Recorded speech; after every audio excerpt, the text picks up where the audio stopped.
Shalom Bapak Ibu Saudara, selamat malam, selamat bertemu kembali dengan saya Agus Saputra dari Gereja GPPK Subang. Kembali pada malam hari ini menjumpai Bapak Ibu Saudara dalam program Renungan Malam hari Kamis tanggal 24 Februari tahun 2022. Apa kabar Bapak Ibu Saudara? Saya harap Bapak Ibu Saudara semua berada dalam keadaan yang baik, bersukacita. Bagi Bapak Ibu Saudara yang saat ini sedang berada dalam keadaan yang kurang baik, mungkin ada yang sakit karena sekarang ini begitu banyak orang-orang yang sakit. Bapak Ibu Saudara jangan berkecil hati, tetap semangat, tetap yakin bahwa kesembuhan akan terjadi atas kita semua.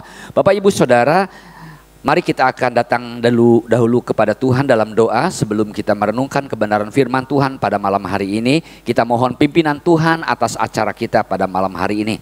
Mari kita berdoa Bapak Ibu Saudara.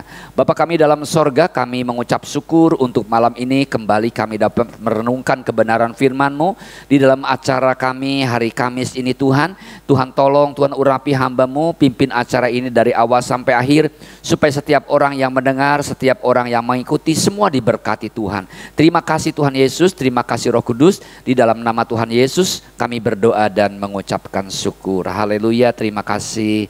Amin. Bapak Ibu Saudara yang dikasih Tuhan, malam hari ini tema kita adalah memiliki damai sejahtera. Tema ini sungguh-sungguh sangat kontradiktif dengan keadaan yang sekarang ini sedang dialami oleh begitu banyak orang. Bukan cuma di sekitar kita Indonesia, tetapi juga di berbagai macam belahan bumi.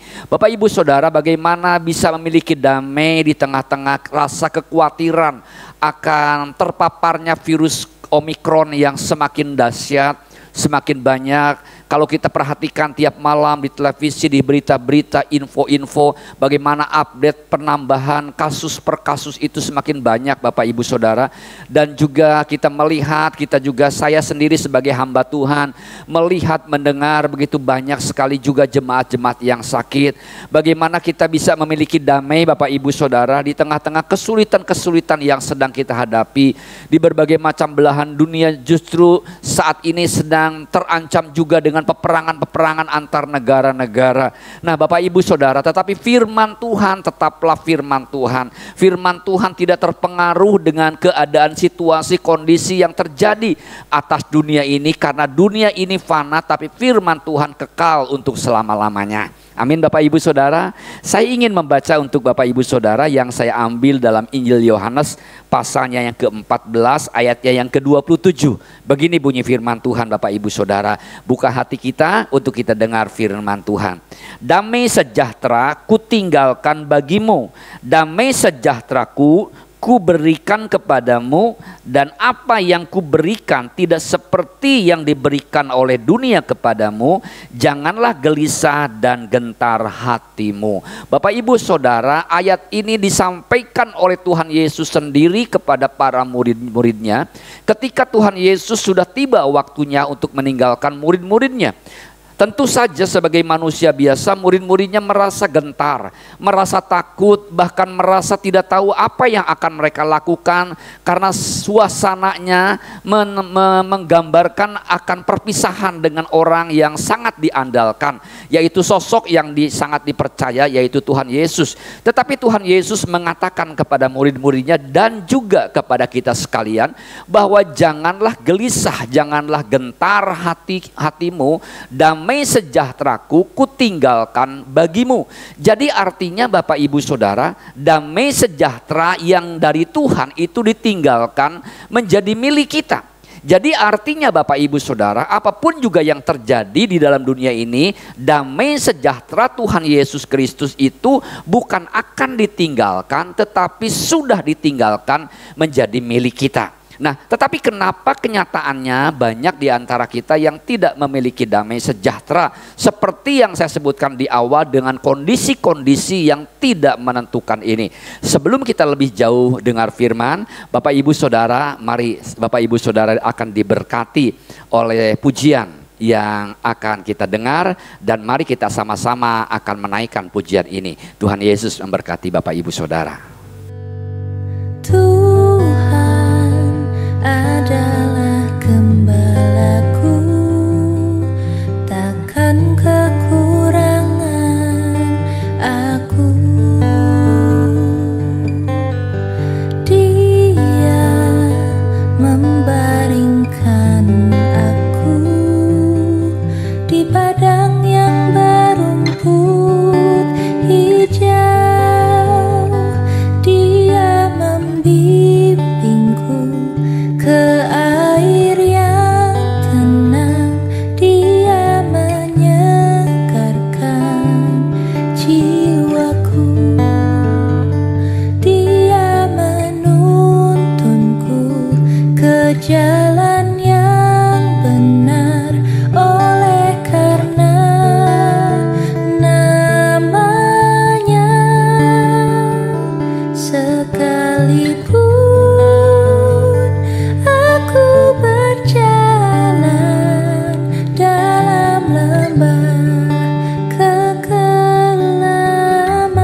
Haleluya, haleluya Bapak Ibu Saudara. Satu pujian yang manis untuk kita sekalian merenungkan akan kasih Tuhan. Terima kasih untuk Charles yang selalu memilihkan puji-pujian untuk kita semua dan selalu membantu saya di dalam pelayanan ibadah online ini. Bapak Ibu Saudara, kembali kepada kita, kepada firman Tuhan. Bagaimana kita dapat memiliki damai sejahtera yang jelas-jelas firman Tuhan katakan dalam Yohanes 14 ayat yang ke-27 bahwa Tuhan Yesus sudah meninggalkan damai sejahtera itu menjadi milik kita. Tetapi banyak di antara kita, Bapak Ibu Saudara, bahkan orang-orang Kristen sekalipun sudah kehilangan damai sejahtera. Nah, kenapa kita sampai kehilangan damai sejahtera, Bapak Ibu Saudara? Bukan cuman oleh karena situasi dan kondisi yang terjadi.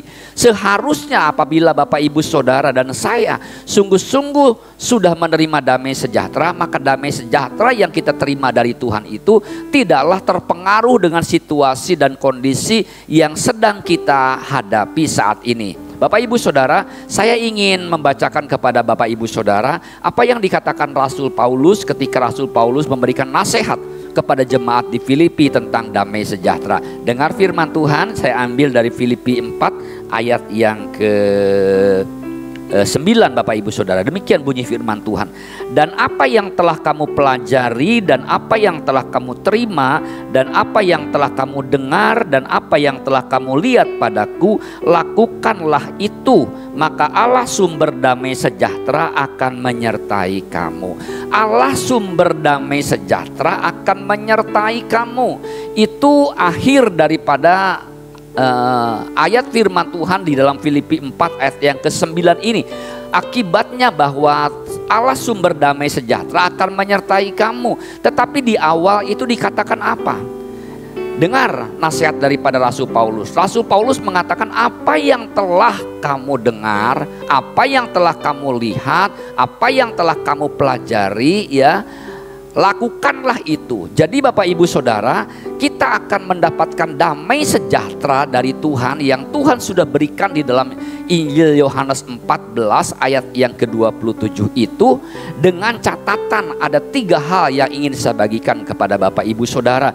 Yang pertama adalah, marilah Bapak Ibu Saudara di tengah situasi kondisi saat ini yang tidak baik, ya, kita dengar berita-berita yang menakutkan. Di sana sini rumah sakit penuh, di sana sini ada terpapar virus, di sana sini ada peringatan-peringatan dini dari BNPB, dari pemerintah, dari Satgas Covid dan lain sebagainya. Ya, banyak teman-teman kita yang terpapar dan lain sebagainya. Juga kesulitan-kesulitan yang lainnya. Seringkali kita mendengar berita-berita yang membuat kita sekalian kehilangan damai sejahtera.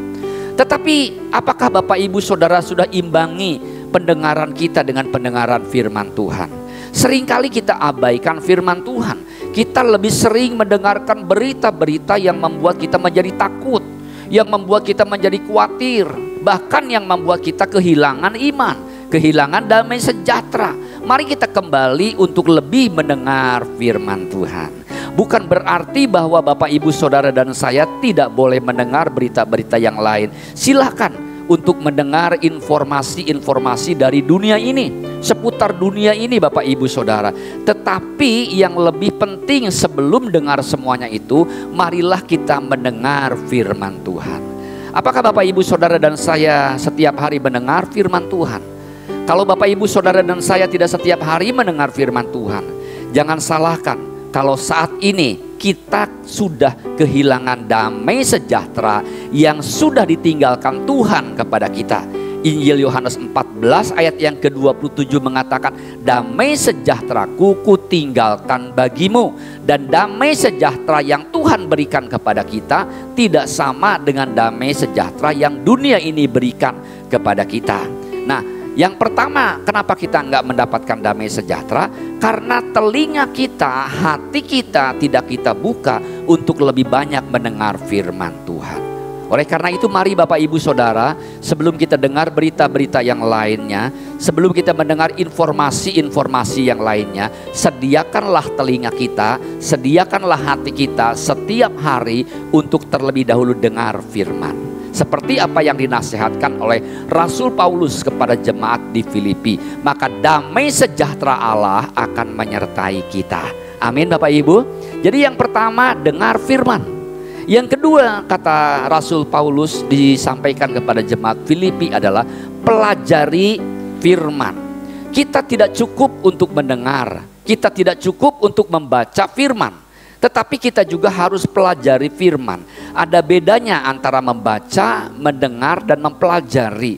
Ada begitu banyak orang yang sudah mendengar, ada begitu banyak juga orang yang sudah membaca firman, ya sampai tamat baca firman. Tetapi pertanyaannya, apakah Bapak Ibu Saudara dan saya sudah mempelajari firman? Mempelajari itu dalam arti kata adalah bukan cuma sekedar mendengar, bukan cuma sekedar membaca, tapi merenungkan firman.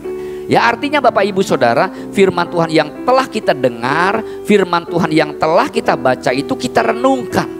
Apa ini maksud Tuhan dalam firman Tuhan itu? Alangkah baiknya Bapak Ibu Saudara dan saya berdoa kepada Tuhan. Tuhan, mohon penjelasan. Apa yang Tuhan maksud dalam firman Tuhan yang sudah saya baca?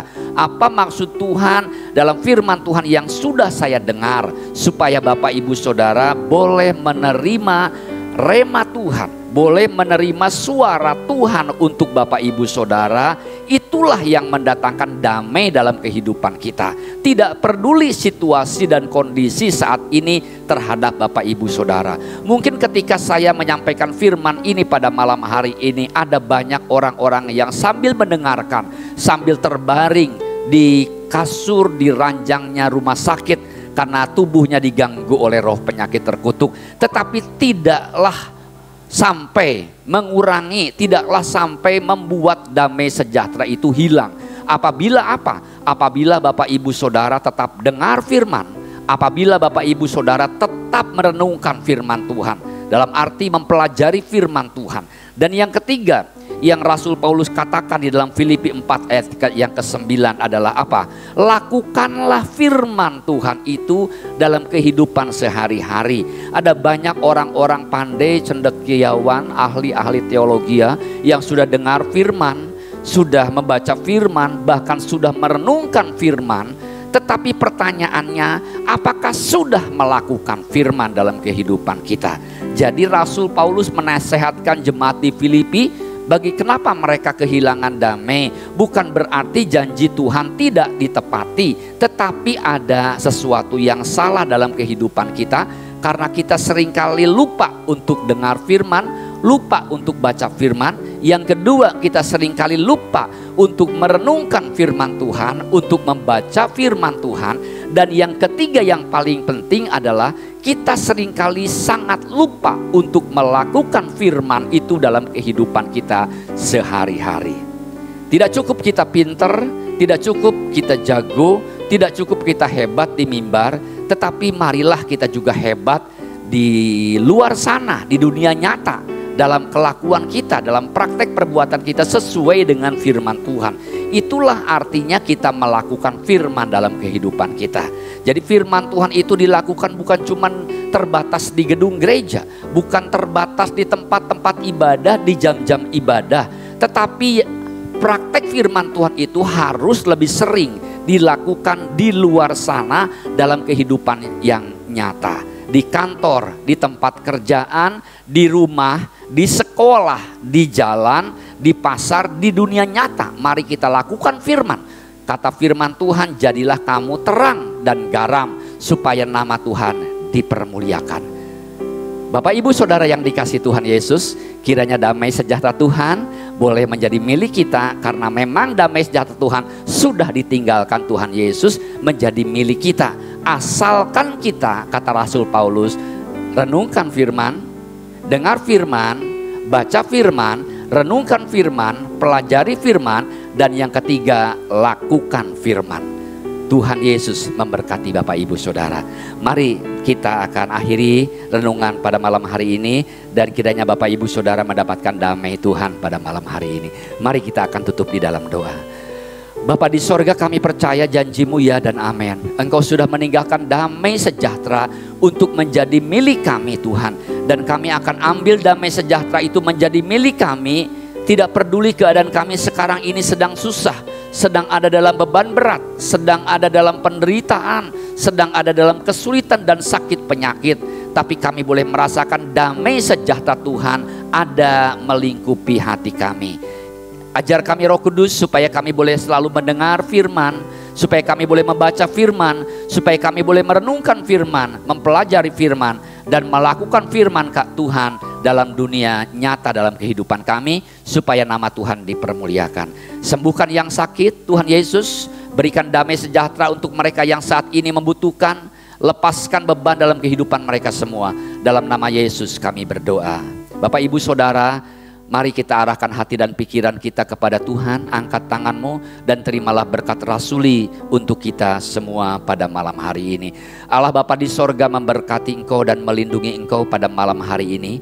Allah Bapa di sorga menyinari engkau dengan wajahnya dan memberikan kasih karunia. Allah Bapa di sorga menghadapkan wajahnya kepadamu dan memberikan damai sejahtera. Oleh karena itu terimalah berkat dari Allah Bapa di sorga, kasih sayang dari Tuhan Yesus Kristus, dan penyertaan, persekutuan, pertolongan, penghiburan, perlindungan dari Roh Kudus turun atas kita semua mulai pada malam hari ini sampai selama-lamanya. Di dalam nama Bapa, Putra, dan Roh Kudus. Amin. Puji Tuhan, terima kasih Bapak Ibu Saudara. Selamat beristirahat. God bless you all. Shalom.